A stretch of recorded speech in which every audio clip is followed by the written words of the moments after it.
주의 임재 앞에 잠잠해 주 여기 계시네.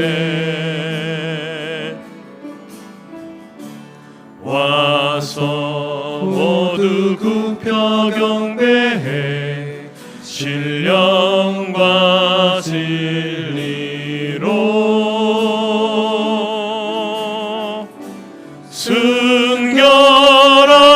순결하신 주님 거룩한 존전에 주의 임재 앞에 잠잠해 주 여기 계시네. 주의 영광 앞에 잠잠해 주의 빛 비치네.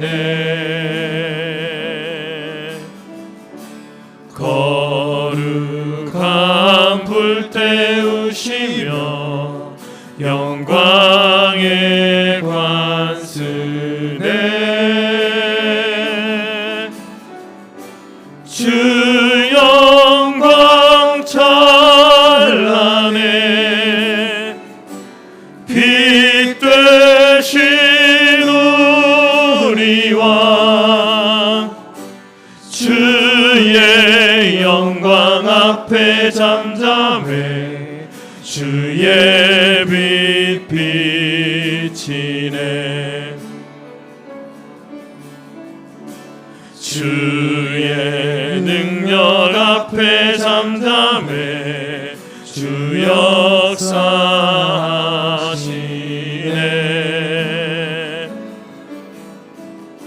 죄 사하고 치유하시는 놀라운 주네.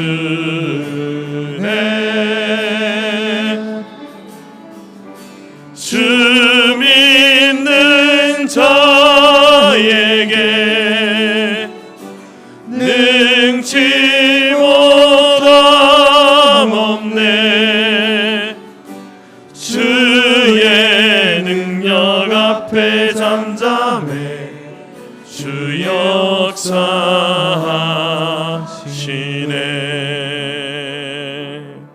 아멘. 너는 두려워하지 말라. 내가 너를 구속하였고 내가 너를 지명하여 불렀나니 너는 내 것이라. 내가 물 가운데로 지날 때에 내가 너와 함께 할 것이라. 강을 건널 때에 물이 너를 침몰하지 못할 것이며 내가 불 가운데로 지날 때에 타지도 아니할 것이요 불꽃이 너를 사르지도 못하리니 대전하는 여호와 내 하나님이요 이스라엘의 거룩한 이요 내 구원자임이라. 아멘.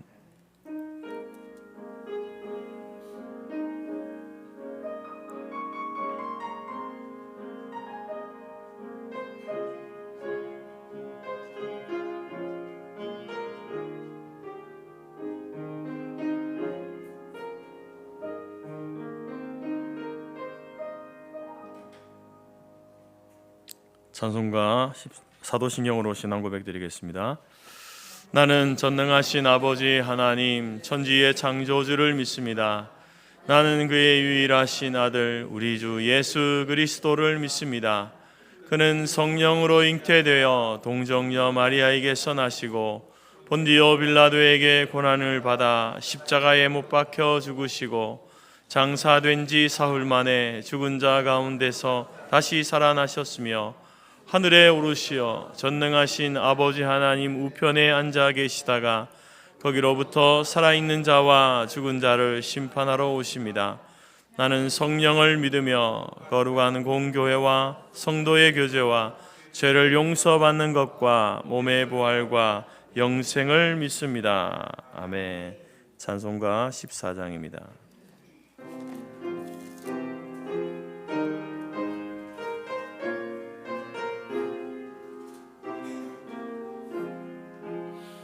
주 우리 하나님 하늘에 계시니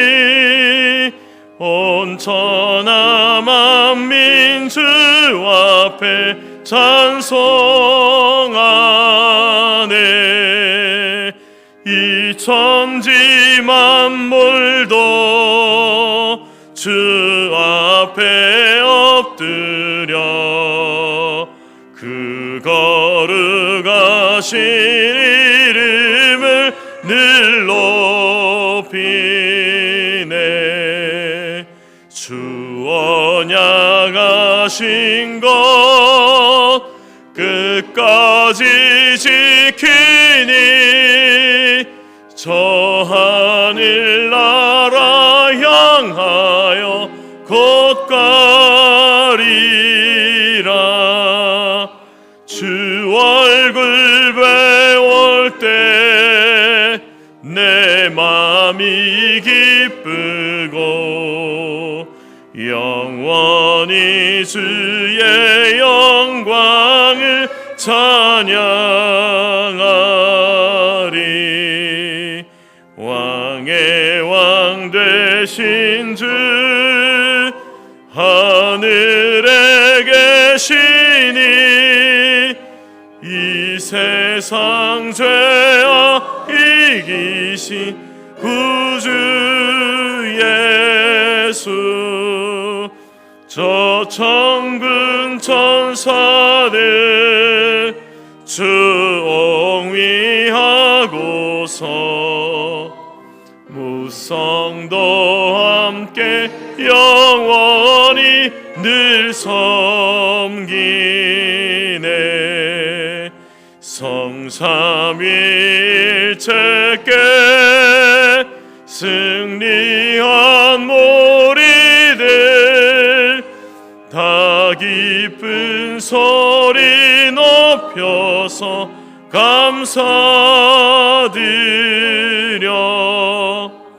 창조주 하나님 내 주님 되시니 주 앞에 나도 엎드려 경배하네.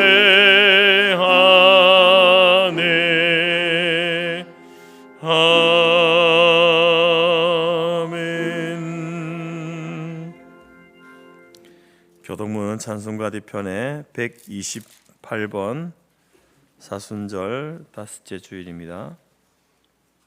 앞에 화면에도 나와 있습니다.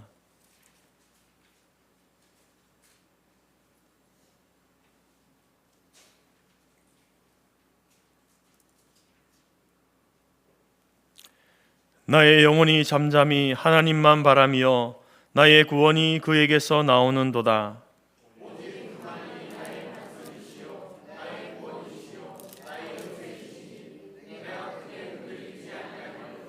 넘어지는 담과 흔들리는 울타리 같이 사람을 죽이려고 너희가 일제히 공격하기를 언제까지 하려느냐.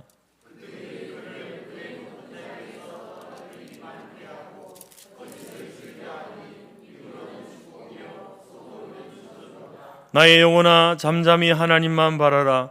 물은 나의 소망이 그로부터 나오는도다.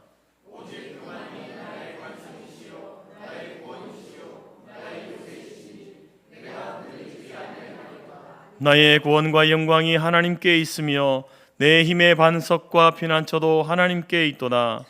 백성들아 시시로 그를 의지하고 그의 앞에 마음을 토하라. 하나님은 우리의 피난처시로다. 아멘. 자리에 앉겠습니다. 찬송가 569장입니다.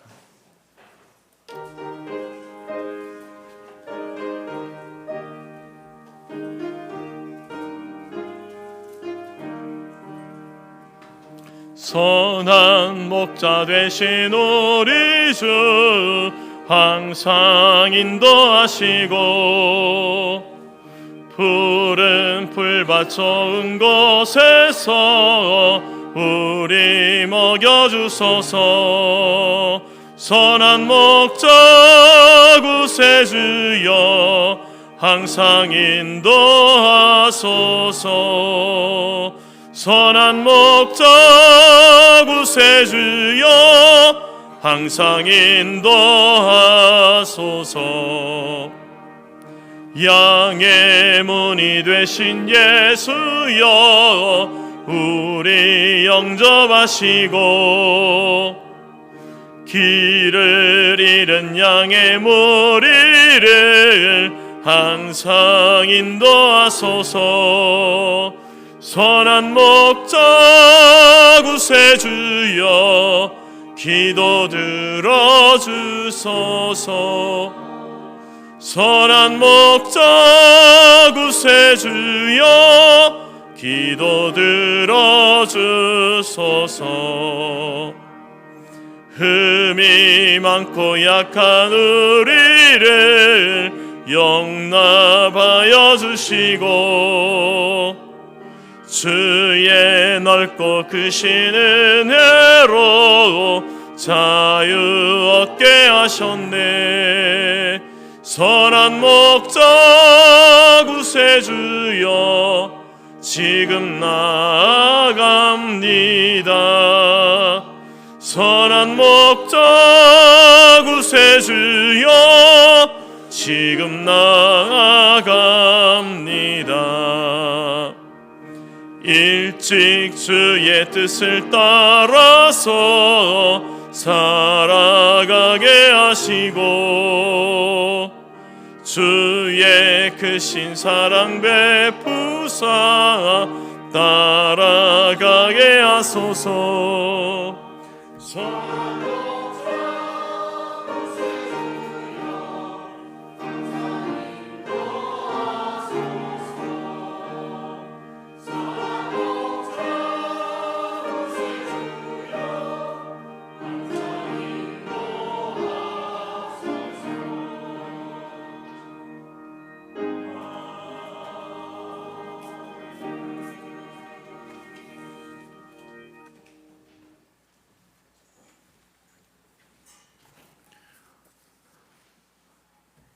이방인된 저희들을 사랑하셔서 십자가의 사랑으로 대속과 구원의 은혜를 주신 주 하나님 아버지, 찬양과 감사를 드립니다. 우리의 허물을 인하여 주님은 창에 찔리셨으며 우리의 죄로 인하여 주님은 채찍을 맞으셨습니다. 겸손히 나귀를 타고 예루살렘에 입성하셨을 때 군중들은 압제에서 해방시켜줄 메시아라고 생각하고 종려나무를 흔들며 향하였습니다. 그러나 그들은 주님이 고난을 통해 인류를 구원하시리라고는 생각하지 못하였습니다. 주님은 겸손히 나귀를 타셨으며 자기의 뜻보다는 아버지의 뜻이 이루어지기를 기도하셨고 섬김을 받기보다는 섬기며 사셨습니다. 우리의 교만한 마음이 꺾어지고 십자가의 사랑을 깨달아 우리의 영혼이 구원을 얻기를 원하오니 우리 기도를 들어주시옵소서. 오늘날 구약에 나오는 여러 곳에서 포탄이 떨어지고 전쟁이 벌어지고 있음을 목도합니다. 느부갓네살 왕에 의해 이루어진 유대 민족의 바빌론 유수에서 페르시아 왕에 의해서 풀려난 바로 그곳에 폭탄이 떨어지고 전쟁이 계속되고 있습니다. 아름다운 넓은 국토와 자원, 또 선한 마음을 가진 백성들이 사는 이란에서 잘못된 종교로 권력을 가진 군부의 압제하에 전쟁이 일어나고 있으며 또 죄 없는 민간인들이 죽고 있습니다. 옳고 그름을 모두 삼켜버리는 전쟁과 폭력, 무고한 백성들이 고통받는 이 전쟁이 속히 그치게 하여 주시고 평화가 오게 하여 주시옵소서. 권력을 잡고 백성을 억압하는 무리들이 힘을 잃게 하여 주시기를 간구하나이다. 주님, 창신동 지역사회의 재개발이 추진되게 하여 주심을 감사드립니다. 저희 교회에 합당하게 인도되게 하여 주셔서 전 과정이 은혜가 되고 감사가 되게 하옵시며 기쁨으로 지역사회의 등불이 되고 영혼 구원의 사명을 감당하게 하옵소서. 오늘 말씀을 전하시는 목사님 함께하여 주시고 건강으로 또한 성령으로 인도하여 주시옵소서. 다른 순서도 주님께 맡기오며 예수님 이름으로 기도드렸습니다. 아멘.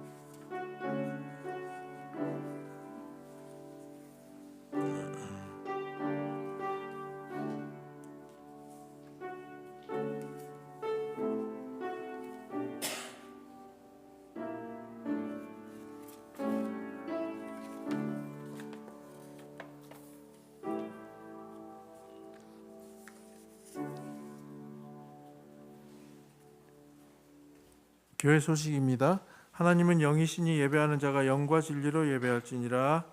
서로 인사하십시다. 주님의 이름으로 환영하고 축복합니다. 오늘 당신은 봄처럼 화사합니다.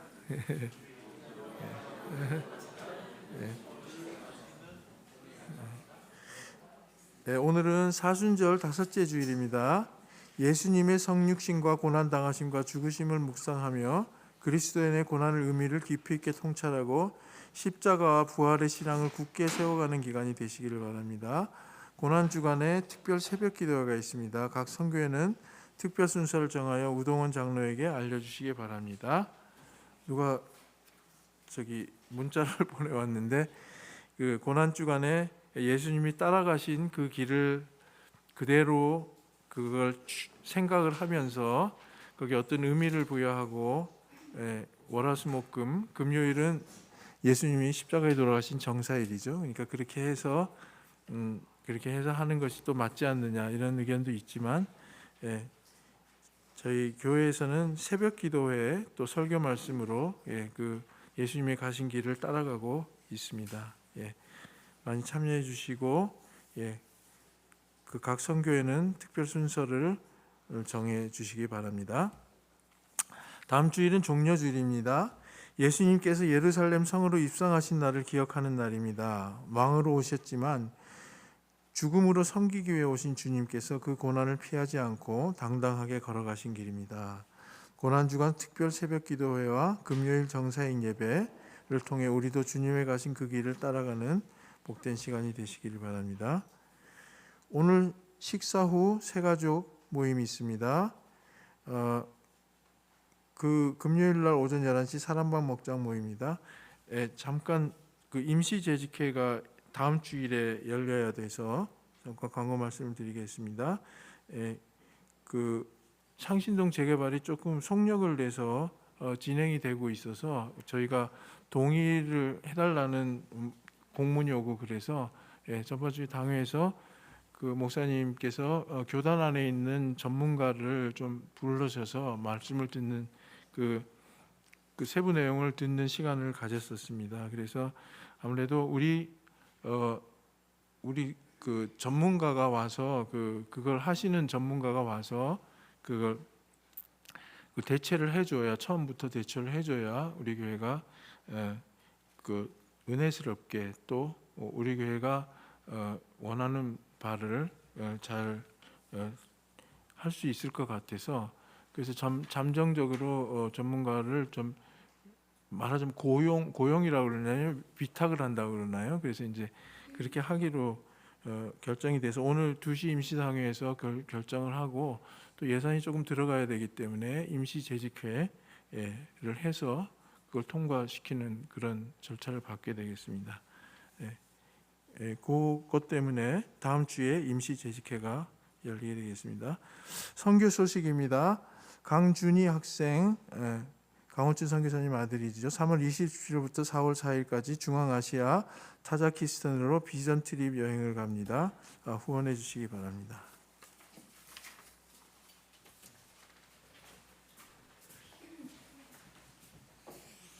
찬송 218장 찬양하면서 준비한 예물 드리겠습니다.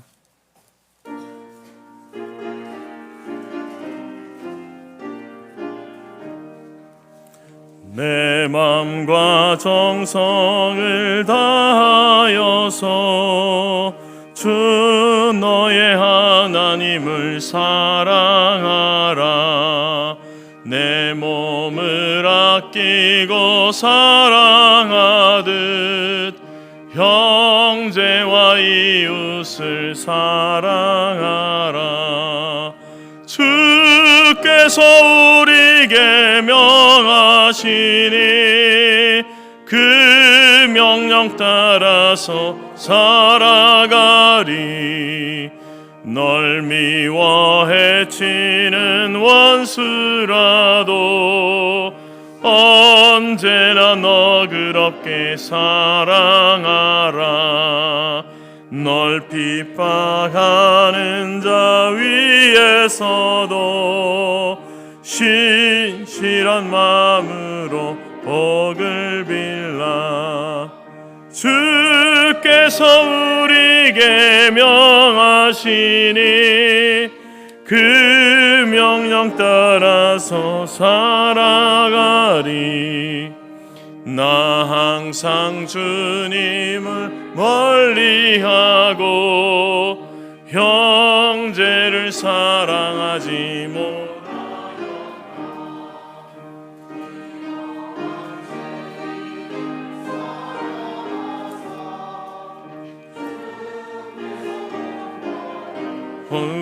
부으셨다. 속죄의 큰 사랑 받으니 몸내 생명 다 바쳐 충성하리.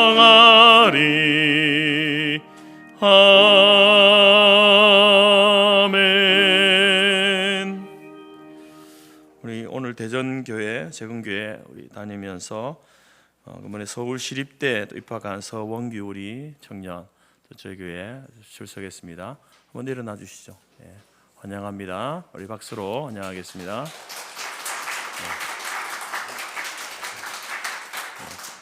부모님은 대전 재건교회에서 신앙생활 열심히 하고 계십니다.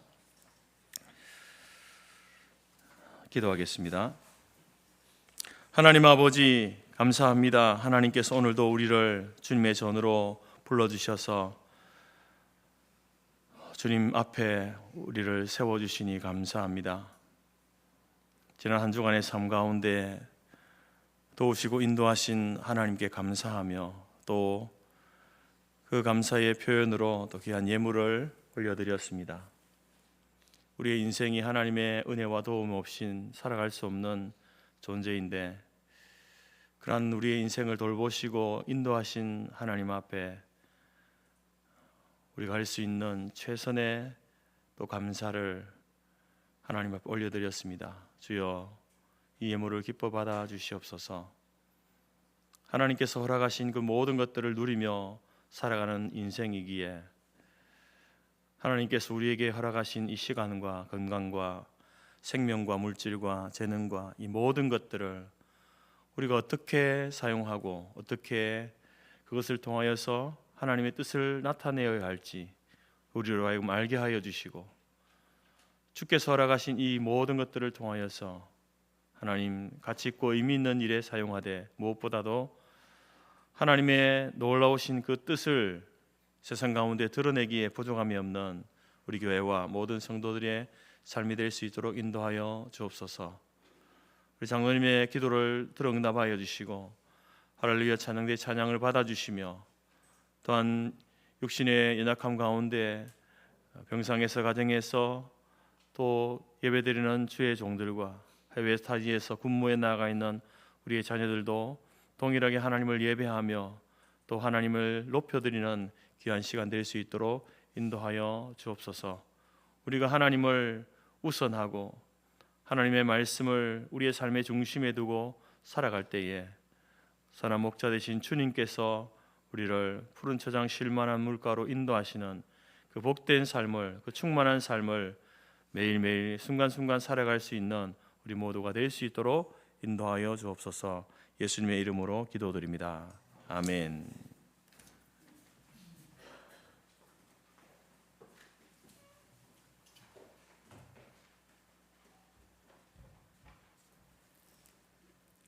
하나님이 우리에게 주신 말씀은 요한복음 10장 11절에서 17절까지이며 신약 163페이지입니다.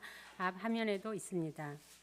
나는 선한 목자라. 선한 목자는 양들을 위하여 목숨을 버리거니와 싹구는 목자가 아니요 양도 제 양이 아니라 이리가 오는 것을 보면 양을 버리고 달아나나니 이리가 양을 물어가고 또 해치느니라. 달아나는 것은 그가 싹구님 까닭에 양을 돌보지 아니함이나 나는 선한 목자라.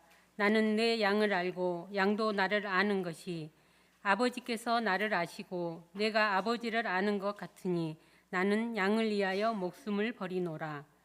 또 이 우리에 들지 아니한 다른 양들이 내게 있어 내가 인도하여야 할 터이니 그들도 내 음성을 듣고 한 무리가 되어 한 목자에게 있느니라. 내가 내 목숨을 버린 것은 그것을 내가 다시 얻기 위함이니 이로 말미암아 아버지께서 나를 사랑하시느니라. 아멘.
감사합니다. 어제 우리 토요일 날 매주마다 토요일 새벽에 오셔서 또 충성하시는데 이제 봄이 되어서 건물 안에 있던 화초들을 이렇게 밖으로 내놓았습니다. 관리한다고 관리했는데 어떤 화초들은 이제 잎이 말라서 이렇게 죽어버린 것도 있었습니다. 이처럼 여러분 우리가 화초를 키울 때 어떤 분은 화초를 이렇게 선물이 들어오거나 하게 되면 키운다고 키우는데 죽이는 분들이 있죠. 물을 줘야 될 때를 몰라가지고 말라서 죽게 만들고 또 물을 너무 많이 줘가지고 뿌리를 썩게 해서 죽게 하는 그런 분들이 있습니다. 근데 또 어떤 분은 다 죽어가는 화초를 이렇게 가져가셔가지고 살려내는 분이 있습니다. 어떻게 해서 그렇게 하는가? 비결이 뭘까? 그것은 아마도 이제 그 화초를 잘 알기 때문이 아닐까요? 화초의 특성을 잘 알겠죠. 지금 물이 필요한지, 아니면 잎사귀를 보면서 영양분이 필요한지, 아니면 어떤 병에 걸렸는지를 잘 아는 분, 그러면 거기에 맞게 이렇게 조치를 취해주면 화초가 잘 자라겠죠. 근데 화초를 잘 기르지 못하시는 분들은 그것을 잘 모릅니다. 그래서 이것을 볼 때에 화초를 잘 가꾸는 비결은 뭐 여러 가지 원인이 있겠지만, 첫 번째는 화초를 잘 알아야 된다. 그 특성을 잘 알아야 잘 키울 수 있는 것이 분명한 것 같습니다. 이것은 우리가 자녀를 양육하는 데도 마찬가지죠. 자녀를 어떻게 하면 잘 가르치고 양육할 것인가 잘 알아야 됩니다. 그런데 먼저 우선 알아야 될 것은 이 인간이라는 존재의 특성에 대해서 먼저 알아야 되죠. 우리 어린 아이, 아무리 어린 아이지만 그 아이도 인간 아니겠습니까? 그래서 우리가 인간에 대한 성경적 이해가 있어야 되는데, 아무리 어린 아이일지라도 모든 인간은 본성적으로 타락한 존재다라는 그 사실을 인정하고, 그래서 자기 자식이 아무리 귀엽고 예쁘고 눈에 넣어도 아프지 않을 자식이지만 그 아이를 바라볼 때에 타락한 존재로 바라봐야 되죠. 그것이 여러분 되어질 때에 그 이후에 이제 성별과 나이에 맞는 특성과 성품과 성향을 우리가 잘 알게 되어지면 자녀를 바르게 양육할 수 있는 것입니다. 오늘 본문에서 주님께서는 자신을 이렇게 말씀하시죠. 나는 선한 목자다, 이렇게 말씀합니다. 나는 너희의 선한 목자다. 그러면 예수님께서 자신을 선한 목자다라고 말씀하시는 그것을 볼 때에 그러면 우리에게 선하지 않은 목자가 있겠구나, 이것을 우리가 짐작해 볼 수 있습니다. 이 선한 목자에 대해서 예수님이 말씀하시는 그 배경의 말씀은 구약 성경에 있는데, 에스겔 34장에 보면 이제 하나님께서 에스겔을 통해서 이런 말씀을 하십니다. 양떼를 돌보지 않고 자기의 사리 사욕만 채우는 악한 목자들이 이스라엘 땅에 있다. 그리고 그들에 대해서 내가 심판할 것이다 라고 이렇게 말씀합니다. 그러면서 하나님께서 자신이 친히 이스라엘의 목자가 될 것이고, 그리고 때가 되면 선한 목자이신 메시아를 보내시겠다라는 그런 약속을 하고 있습니다. 그런 구약의 배경을 가지고 예수님께서 지금 자신을 선한 목자다라고 이렇게 이야기하는 겁니다. 악한 목자들은, 그 당시 악한 목자들은 어떤 사람들을, 부류의 사람들을 두고 하는 것인가? 이스라엘의 왕과 선지자와 제사장과 방백들, 소위 권력을 가지고 있는 모든 사람들을 이야기하는 거예요. 그 모든 사람들이 이스라엘 백성을 잘못 인도하고 있는 악한 그런 목자다라고 이렇게 이야기하면서, 장차 우리에게 보내실 선한 목자의 예표로 다윗을 들어서 이야기합니다. 에스겔 34장에 내가 한 목자를 그들의 위에 세워 먹이게 하리니 그는 내 종 다윗이라. 그가 그들을 먹이고 그들의 목자가 될지라. 에스겔을 통해서 이제 예언의 말씀을 하시는 거거든요. 앞으로 일어날 일에 대한 것들을 알려주시는데, 한 목자를 보내는데 바로 내 종 다윗, 그들을 너희의 목자로 보낼 것이다, 이렇게 말합니다. 근데 여러분, 에스겔서는요, 우리가 이스라엘 역사 가운데 다윗 왕을 알지 않습니까? 다윗 왕이 거의 450년 전에 이미 그가 태어나서 죽은 이후에 450년이 지난 후에 하나님께서 에스겔에게 이 말씀을 주시는 거예요.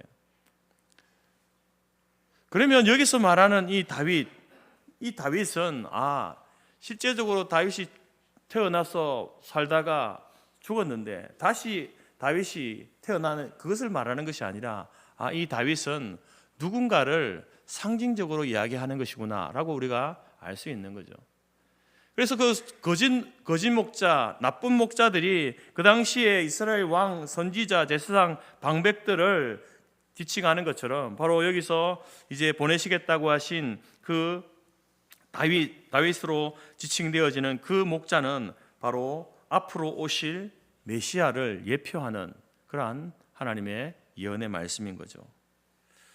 왜 하나님께서는 에스겔에게 목자, 선한 목자를 이야기하면서 바로 이 다윗을 예로 드실까요?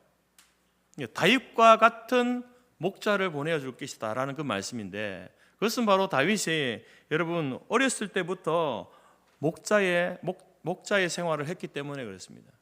다윗의 생애는 바로 그 목자, 선한 목자의 삶을 살았습니다. 어린 시절에 양을 치던 목동이었죠.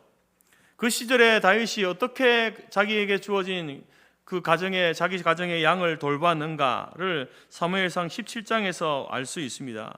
다윗이 사울에게 이런 이야기를 합니다. 주의 종이 아비의 양을 지킬 때에 사자나 곰이 와서 양떼에서 새끼를 움키면 내가 따라가서 그것을 치고 그 입에서 새끼를 건져내었고, 그것이 일어나 나를 해하고자 하면 내가 그 수염을 잡고 그것을 쳐 죽였나이다.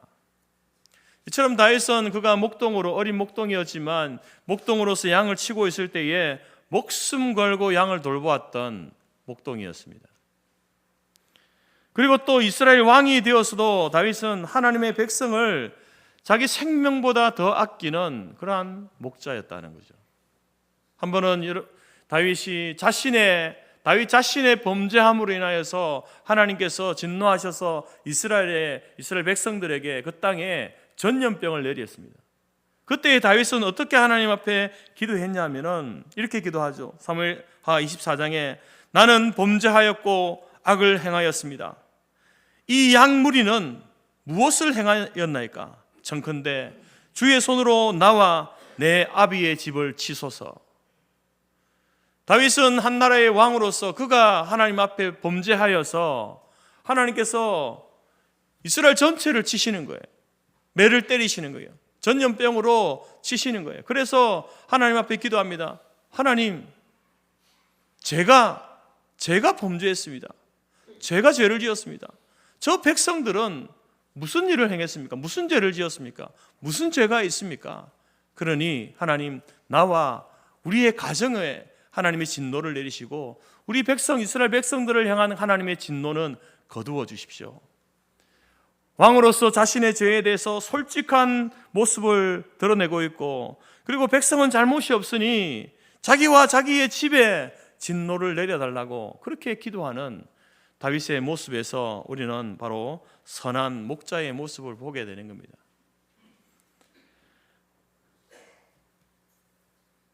여러분, 반대로 삭군 목자, 그 선하지 않은 목자, 삭군 목자는 어떤 목자일까요? 이스라엘에서는 이제 양들은 목자가 데리고 다니면서 돌보았습니다. 목자들이 돌보았죠. 근데 양이 너무 많을 때는요, 한 사람이 돌볼 수 있는 양의 숫자가 있지 않겠습니까? 양이 너무 많을 때는 이제 사람을 고용해서 같이 이렇게 돌보게 됩니다. 근데 주님께서 지금 말씀하신 이 삭군은 바로 그런 사람 중에 있다라는 거죠. 요즘으로 말하면은 양을 치는 일을 하는 아르바이트 하는 사람, 양을 치는 일을 아르바이트로 하는 사람. 근데 여러분, 이 삭군과 목자는요, 너무 큰 차이가 있습니다. 예수님께서 그 차이를 말씀하시죠. 나는 선한 목자라. 선한 목자는 양들을 위하여 목숨을 버린다. 선한 목자의 특징은 뭐냐? 양들을 위해서 자기 목숨까지도 내어놓을 수 있는 자다, 이렇게 말합니다. 그러면서 삭군에 대해서 이야기합니다. 삭군은 목자도 아니요 양도 제 양이 아니라 이리가 오는 것을 보면 양을 버리고 달아나나니 이리가 양을 늑탈하고 또 해치느니라. 달아나는 것은 저가 삭군인 까닭에 양을 돌보지 아니한다. 여러분, 평소에 이 사람이 삭군인지 선한 목자인지 사실 잘 분간이 가지 않습니다. 삭군 목자도 평소에는 별 문제 없이 양을 돌봅니다. 근데 맹수가 이 양을 물어가는 것과 같은 위급한 상황이 왔을 때에 그 삭군은요, 필사적으로 양을 보호하지 않습니다. 목자는 어떻습니까? 선한 목자는 자기 양이니까 그 양을 위해서 목숨 걸고 양을 지키죠. 그러나 삭구는 어떻습니까? 자기 양이 아니잖아요. 그렇기 때문에 구태여 자기의 생명을 버리면서까지 위험을 무릅쓰고 그렇게 양을 보호하려고 하지 않는다는 거죠. 이런 목자가 바로 삭군 목자라는 거예요. 또 삭군 목자는 자기 양이 아니니까 그 양을 잘 알지 못합니다. 그저 막대기로 양들을 때리고 소리나 질러대죠. 양이 왜 우는지 또 왜 먹이를 먹지 않는지 알지 못합니다. 그러나 선한 목자는 어떻습니까? 한 번만 봐도 알죠. 무슨 문제가 있는지 정확하게 압니다. 자기 양을 사랑하기 때문에 또 양들의 그 상태를, 특성을 잘 아는 거죠. 그리고 또 양들도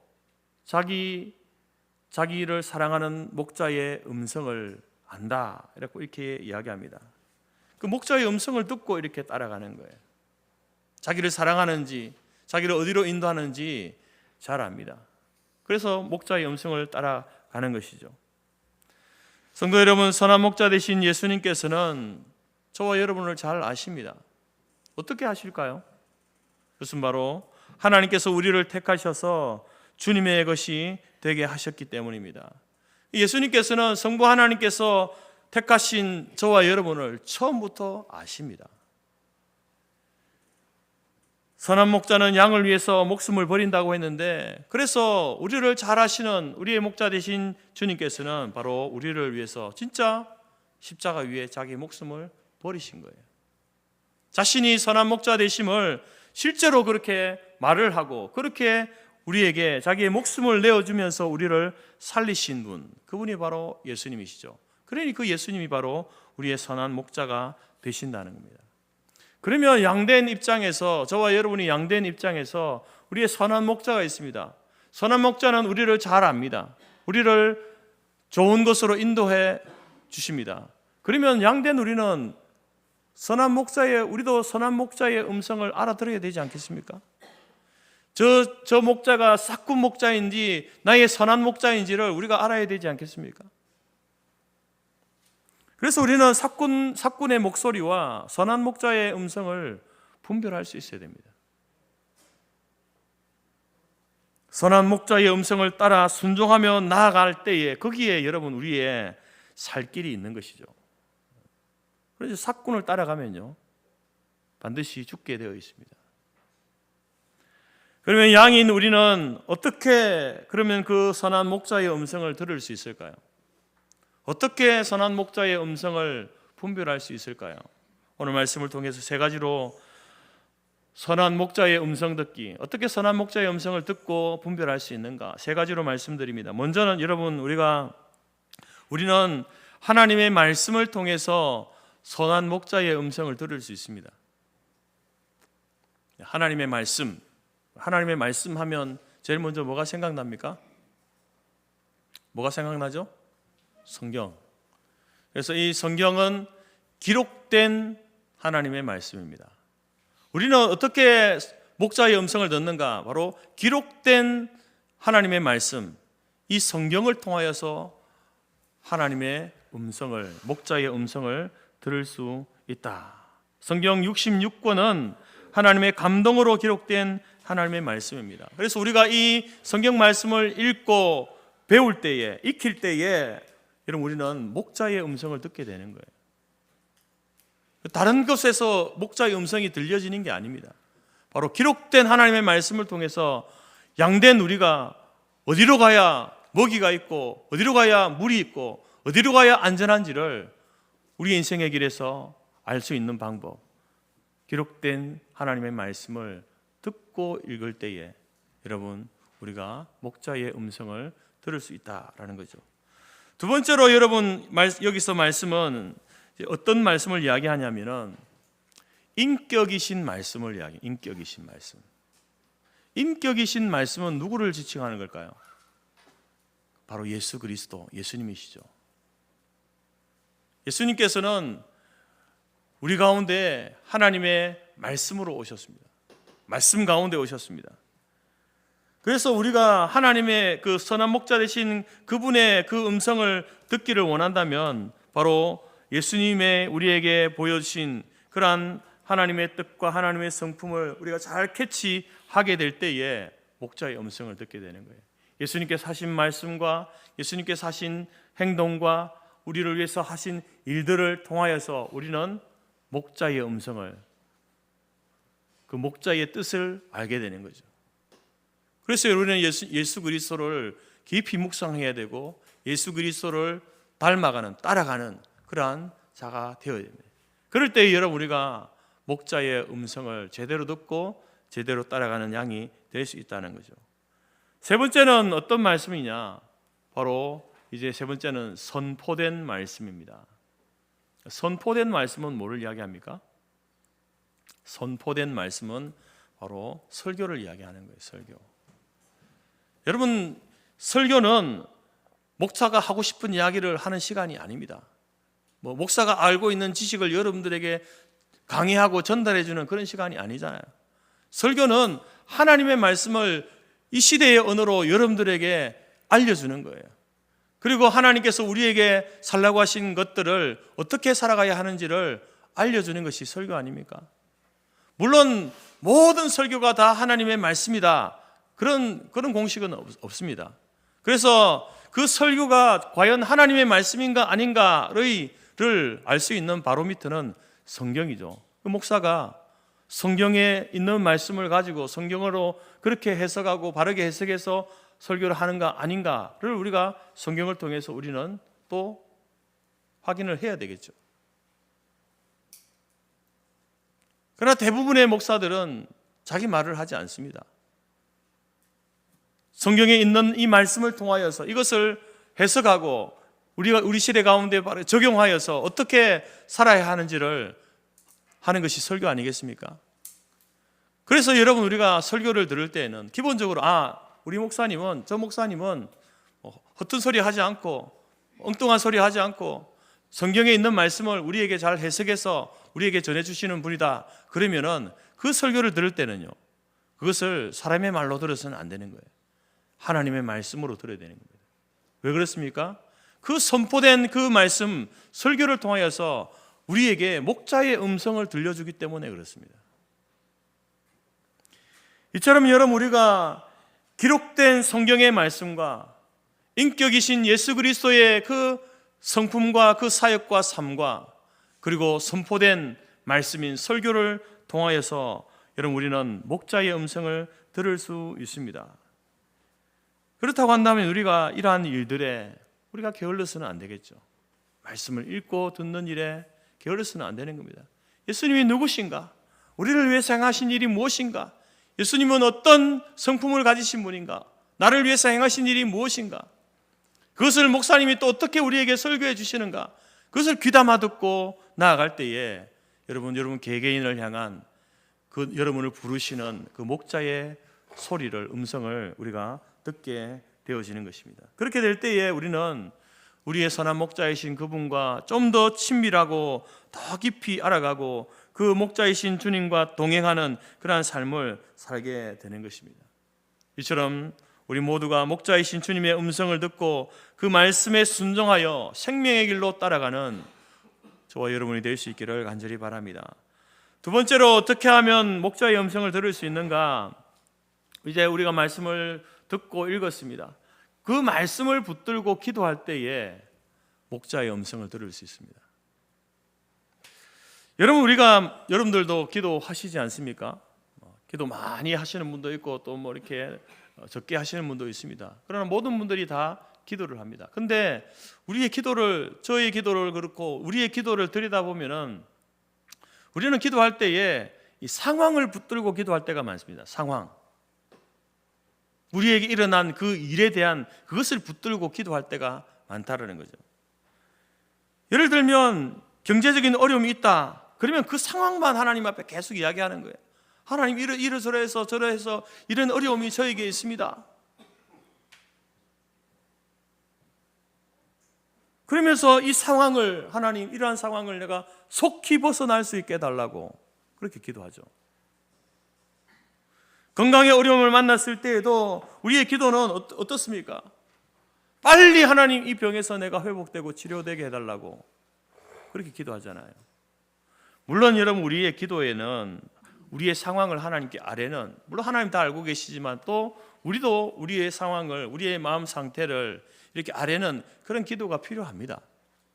또한 그 기도 가운데 하나님 이 상황을 내가 속히 벗어날 수 있게 해달라고, 회복할 수 있게 해달라고 하는 그런 기도 내용이 기도에 포함되어 있어야 되겠죠. 근데 우리의 기도는요, 그것밖에 없는 거예요. 내 상황을 아뢰고 그 상황을 속히 벗어나게 해달라. 이게 기도의 내용이 다인 거예요. 그렇게 해서는 여러분, 그 상황에 대한 주님의 목자의 음성을 들을 수 없습니다.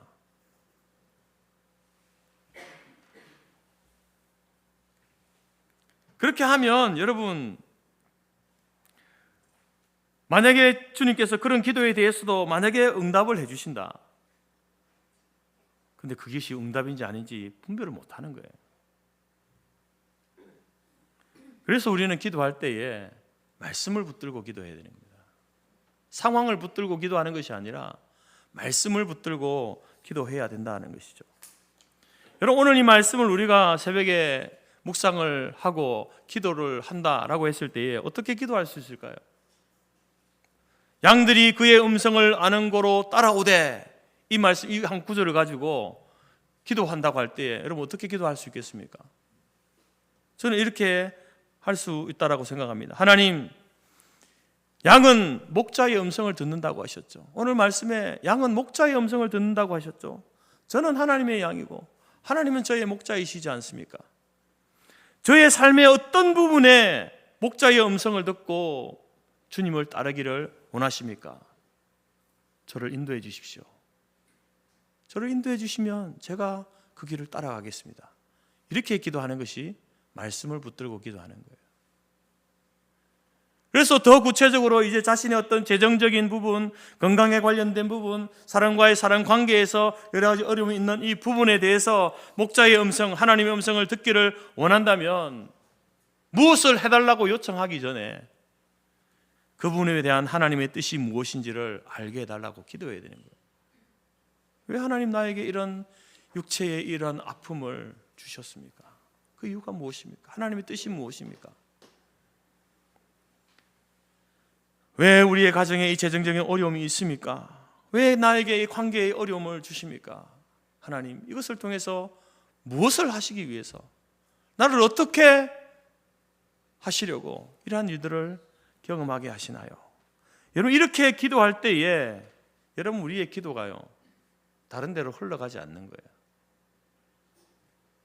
이러한 상황을 통해서 주께서 내게 들려주시는 음성이 무엇입니까?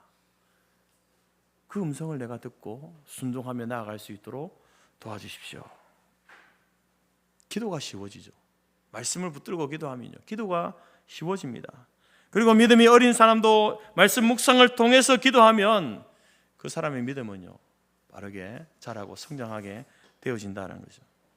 성 어거스틴은 그래서 이런 말을 했습니다. 내가 진작에 말씀으로 기도하는 법을 알았다면 하나님의 뜻을 찾으려고 그렇게 많은 시간을 낭비하지 않아도 되었을 텐데. 성 어거스틴도 말씀으로 기도하는 법을 몰랐어요. 상황만 가지고 기도하는 사람이었습니다. 근데 그 어느 순간에 말씀을 가지고 기도하는 법을 알게 되면서 하나님의 뜻을 아는 것이 어렵지 않다는 것을 알게 된 거예요. 내가 그 처음부터 말씀을 가지고 기도하는 것을 알았다면 하나님의 뜻을 알기 위해서 내가 수많은 시간을 낭비했는데 그렇게 하지 않아도 되었을 텐데 라고 이렇게 이야기한 거죠. 여러분, 우리는 무언가를 자꾸 달라고 기도하는 것이 아니라 말씀을 가지고 기도하면서 하나님을 대면하여 만나고 하나님께서 우리의 관념 속에 계신 분이 아니라 실제 나와 함께 하시고 나에게 말씀하시고 나를 인도하시는 목자 되시는 하나님으로 만나는 저와 여러분이 될 수 있기를 간절히 바랍니다. 그래서 말씀으로 이제 오랫동안 이렇게 꾸준히 기도하다 보게 되면요, 우리의 기도 중에요 또 하나님께서 우리에게 말씀하실 때가 있어요. 우리가 말씀을 가지고 이렇게 기도하면 우리가 이제 그 상황만 아뢰는데 그 상황을 아뢰는 그 가운데 하나님께서 우리에게 말씀하시는 데가 말씀을 생각나게 하신다는 거죠. 예를 들면 이런 겁니다. 하나님, 이 일은 저에게 불가능합니다. 이렇게 기도할 때에 하나님께서 우리에게 어떤 말씀을 생각나게 하시는가? 모든 것이 가능하다. 믿는 자에게는 모든 것이 가능하다. 하나님, 저 너무 지쳤어요. 너무 힘들어요. 그러면 하나님께서 내가 너를 쉬게 하리라. 이렇게 말씀하시죠. 아무도 나를 진정 사랑하지 않아요 라고 할 때에 내가 너를 사랑한다 라고 말씀하십니다. 더 이상 하지 못하겠습니다 라고 할 때에 그래, 내 은혜가 네게 족하다. 앞이 캄캄합니다. 내가 너의 발을 인도하리라. 그것은 가치가 없어요 하면 합력하여 선을 이루는 가치가 있다 라고 말씀하시고, 저는 제 자신을 용서하지 못하겠어요 하면 하나님께서는 내가 너를 용서한다 라고 하시고, 어떻게 해나갈 수가 없어요 하면 내 모든 피로를 내가 채워주겠다 라고 하시고요. 하나님, 저는 항상 걱정이 많고 좌절해요. 그때에 주님께서는 너의 염려를 내게 맡겨라 라고 말씀하십니다. 하나님, 저는 너무 외로워요. 내가 너를 떠나지 않고 버리지도 않으리라. 이렇게 기도하는 것 가운데 우리가 그럼 다시 말씀으로 생각나게 하셔서 그 말씀을 붙들고 기도하게 하시는 거예요. 이게 여러분 말씀을 붙들고 기도하는 사람에게 일어날 수 있는 일입니다.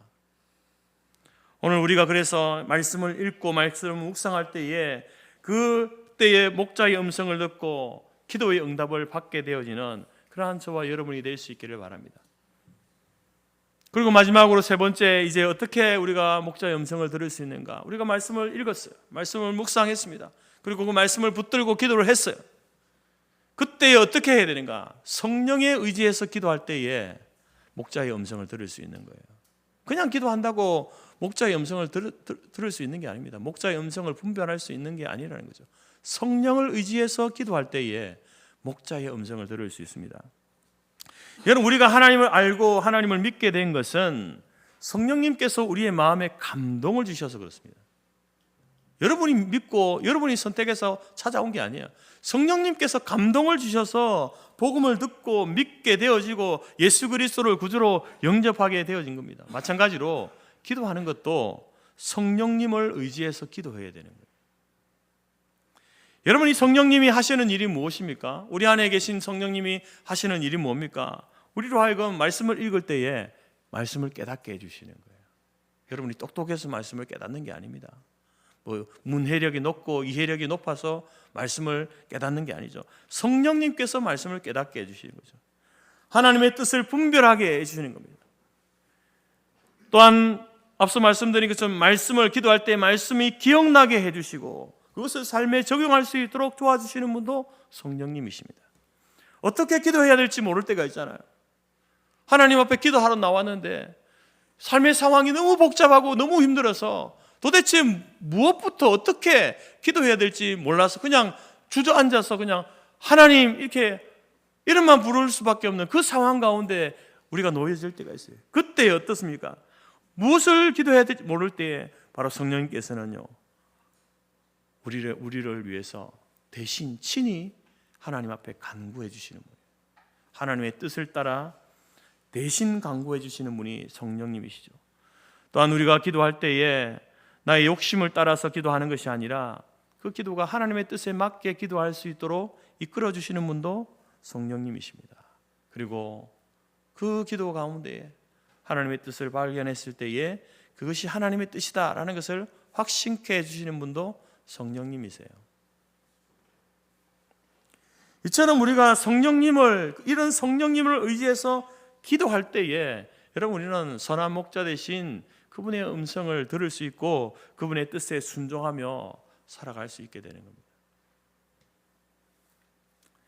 그러면 우리는 살아가면서 내 삶의 크고 작은 모든 문제들을 결정하고 선택할 때 다 이렇게 기도를 해야 되는가?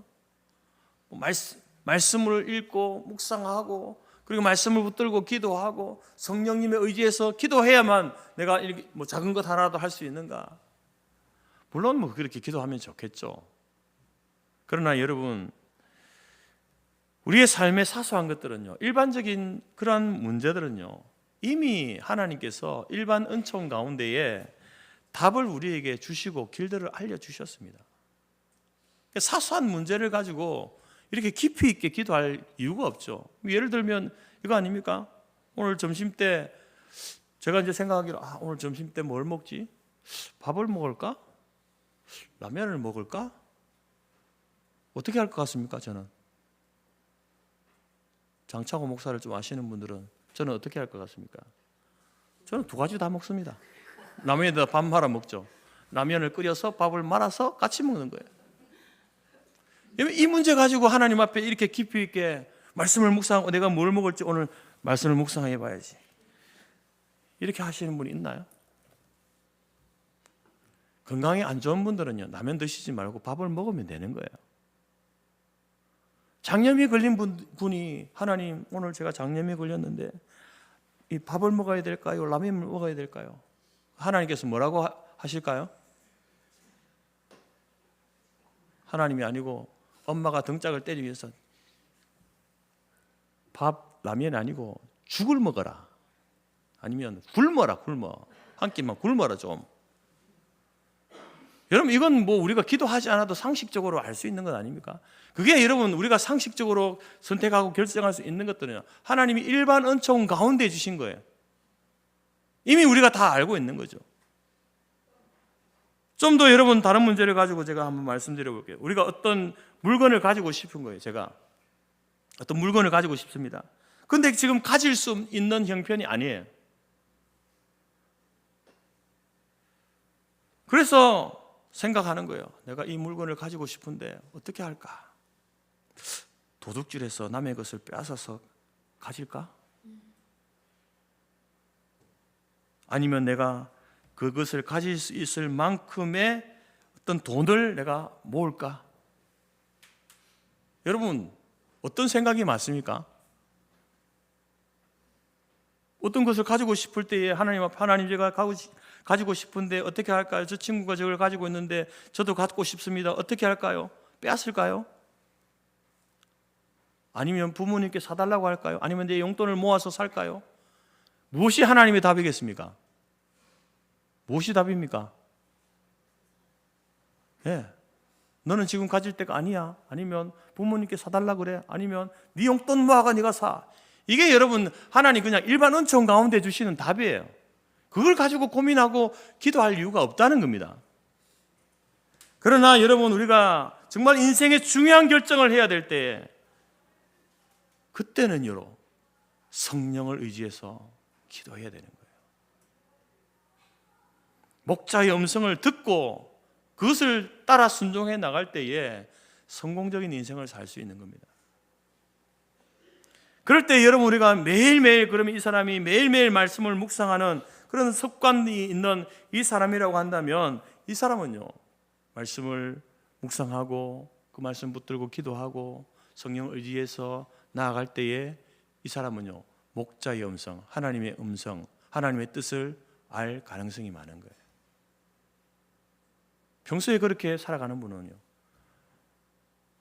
그러나 대부분의 사람들은 그렇지 못하죠. 문제가 생기면 이제 기도하기 시작합니다. 목사님 말씀 묵상하라 그랬지. 말씀 묵상해야지 오늘. 하나님의 뜻이 뭘까? 물론 뭐 하지 않는 분보다 낫겠지만 그렇게 해서는요 잘 분별이 안 돼요. 이게 내 뜻인지 하나님의 뜻인지 사꾼 목자의 소리인지 선한 목자의 소리인지를 잘 분별하지 못하는 거예요. 그래서 여러분 우리가 평소에 하나님 말씀을 읽고 묵상하는 일을 가까이 해야 되는 겁니다. 말씀을 묵상하면 여러분 말씀을 묵상하게 되며 말씀 묵상하는데 내가 어떤 문제를 두고 기도하는데 이제 계속해서 이렇게 어떤 말씀이 툭 이렇게 나에게 다가오는 말씀이 있어요. 평소에 그냥 지나치던 말씀이지만 어떤 문제를 가지고 기도하는 그 가운데 그 말씀을 묵상하는데 그 말씀이 툭 다가오는 거예요. 그런데 그 말씀이 오늘도 내일도 모레도 계속 반복되는 거예요. 그리고 내 삶 속에 사람들이, 가족들이, 친구들이, 이웃들이 이야기를 하고 이 문제에 대해서 함께 의논을 하고 할 때에 성경과 같은 내용들을 이야기하는 거야. 나에게 그런 조언을 해주는 거야. 그러면서 환경을 그렇게 몰아가시는 거예요. 여러분 그럴 때에 우리는 무엇을 알 수 있습니까? 그럴 때에 하나님께서 말씀을 통해서 하나님의 음성을 들려주시는구나. 비록 그것이 나의 어떤 처음에 생각과 계획과 다르다 할지라도 여러분 그것이 하나님의 음성이 맞습니다. 그러면 거기에 순종하면 되는 거예요. 그럼 목사님 잘못되면 어떡합니까? 잘못될 수도 있죠. 엉뚱한 것을 따라갈 수 있어요. 그러나 여러분 두려워할 필요가 없는 거예요. 우리가 잘못된 것을 선택할 때 그러면 하나님께서 그것을 버려두시는가? 버려두시는 사람은요, 하나님이 포기하신 사람이에요. 하나님의 백성들은 우리가 잘못된 것을 선택할 때에도 성령님께서 우리에게 어떻게 하십니까? 바른 것이 무엇이고 옳은 것이 무엇인지를 그 다음에 알 수 있도록 또 우리의 삶의 길을 여러분 다시 정립해서 갈 수 있도록 도와주시는 분이세요. 이렇게 될 때 이런 훈련들이 계속 되어지면요, 우리는 여러분의 삶에 정말 중요한 문제를 두고 기도하고 나아갈 때에 내 뜻이 아니고 그냥 상황에 이끌려가는 것이 아니고 하나님께서 내게 원하시는 바를 알고 그 목자의 음성을 듣고 따라가게 되는 거죠. 그리고 그 길을 따라가다 보면 어디에 도달하겠습니까? 바로 푸른 초장과 쉴만한 물가로 인도함을 받게 된다는 거죠. 사랑하는 성도 여러분, 우리는 하나님의 은혜가 없이는 한순간도 살아갈 수 없는 존재입니다. 여러분 스스로 여러분 인생의 답을 찾을 수 없습니다. 여러분 스스로 구원의 길도 찾을 수 없습니다. 그래서 여러분 하나님의 아들이신 예수님께서 하늘 영광 보좌를 버리시고 이 땅에 우리를 위해서 오셨습니다. 그 하나님의 아들이신 예수님께서 소망 없는 우리들에게 목자가 되어주시는 거예요. 선한 목자가 되어주시는 거예요. 내가 너의 선한 목자다라고 말씀해 주시는 겁니다. 우리는 할 줄 아는 게 여러분 태어나고 나서부터 할 줄 아는 게 우리는 죄 짓는 일밖에 할 줄 아는 게 없습니다. 그런 우리들에게 여러분 주님께서는 우리를 위해서 십자가에 자기의 목숨을 내어주시면서까지 우리의 삶을 인도해 주시는 분이십니다. 여러분 이 목자이신 주님의 사랑이 얼마나 크고 놀랍습니까? 그 사랑이 크고 놀랍다는 사실을 깨닫고 있습니까? 그렇다고 한다면 그 목자의 사랑을 알고 있다고 한다면 우리는 과연 그 목자이신 주님을 위해서 무엇을 해야 되겠습니까?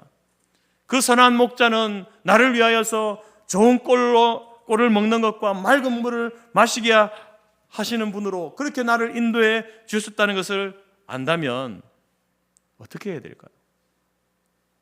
먼저 감사해야 되겠죠. 참 할 줄 아는 게 죄 짓는 일밖에 없는 나를 먹이고 살리기 위해서 당신이 직접 자기의 생명을 내어주시면서까지 나를 그 선한 길로 인도해 주신 나의 목자 되신 주님 감사합니다. 뿐만 아니라 이제 우리도 바로 그 목자의 음성을 제대로 듣고 따라가야 되겠다. 이런 다짐과 결단이 우리 가운데 있어야 되지 않겠습니까? 이 시간 그래서 여러분의 모든 문제를 선한 목자 되신 주님께 맡기시기 바랍니다. 이제부터 오직 선한 목자이신 주의 음성을 듣고 그분이 인도하시는 길만 따라가는 저와 여러분이 될 수 있기를 바랍니다. 말씀으로, 기도로, 성령의 인도하심으로 목자의 음성을 잘 알아듣는 그러한 좋은 양이 될 수 있기를 간절히 바랍니다. 그러면 때로 여러분 우리 목자 되신 주님께서 때로는 우리를 사망의 음침한 골짜기로 인도하실 때도 있습니다. 그 푸른 초장 쉴만한 물가로 가기 위해서 때로는 우리를 사망의 음침한 골짜기로 인도하시는 거예요. 그러나 그때도 우리가 목자의 음성을 잘 들으면요, 거기에서 길을 잃어버리지 않는 거예요. 목자의 음성을 듣지 않고 자기 마음대로 가게 되면 거기에서 길을 잃어버리는 거예요. 인생이 헤매는 인생이 된다는 겁니다. 그러나 잘 음성을 듣고 나아가게 되면 그 음침한 골짜기를 지나서 마침내 목자가 이끄는 쉴만한 물가 푸른 초장으로 인도되어서 풍성한 꼴을 먹는 충만한 삶을 저와 여러분이 살게 될 줄로 믿습니다. 매일매일 삶 속에 갈 바를 알지 못하는 양된 우리 모두가 말씀과 기도와 성령으로 선한 목자의 인도를 받아서 푸른 초장 쉴만한 물가에서의 삶을 살아가는 복된 삶이 저와 여러분의 삶으로 앞으로 여러분 인생 가운데 펼쳐지기를 주님의 이름으로 축복합니다. 기도하겠습니다. 하나님 아버지 감사합니다. 갈 바를 알지 못하는 우리들에게 어디로 가야 할지, 어떻게 가야 할지 선한 목자 되신 주님께서 우리에게 말씀하여 주시고 알려주셔서 감사합니다. 그 목자 되신 주님의 음성을 바르게 알기 위하여서 우리가 말씀으로, 기도로 성령의 인도하심 가운데 주의 음성을 잘 들을 수 있도록 도우시고 인도하여 주옵소서.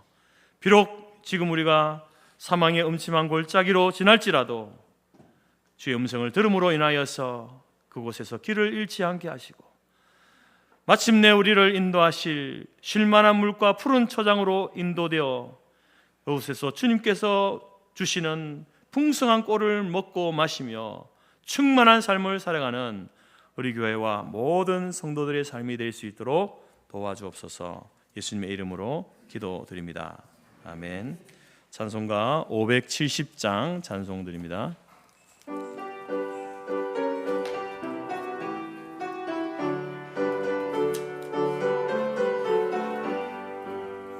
주는 나를 기르시는 목자요, 나는 주님의 귀한 어린 양. 푸른 풀밭 맑은 시냇 물가로 나를 늘 인도하여 주신다. 주는 나의 좋은 목자, 나는 그의 어린 양. 저를 따라 꼴을 먹여주시니 내게 부족함 전혀 없어라. 예쁜 새들 노래하는 아침과 노을 비끼는 고운 황혼에 사랑하는 나의 목자 음성이 나를 언제나 불러주신다. 주는 나의 좋은 목자, 나는 그의 어린 양. 저를 따라 꼴을 먹여주시니 내게 부족함 전혀 없어라.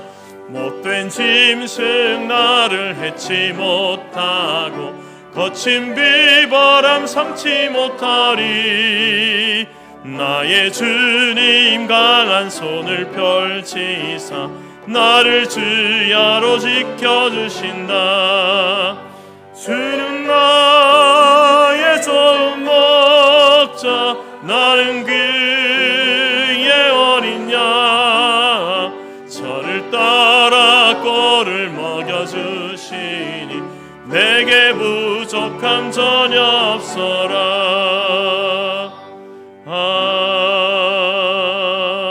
아멘. 기도하겠습니다.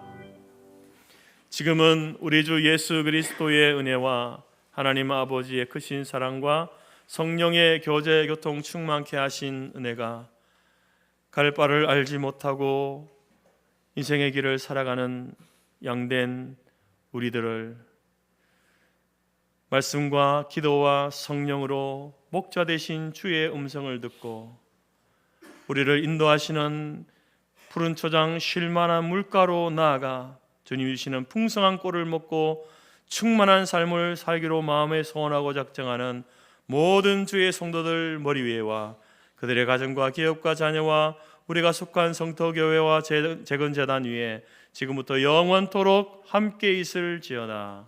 아멘.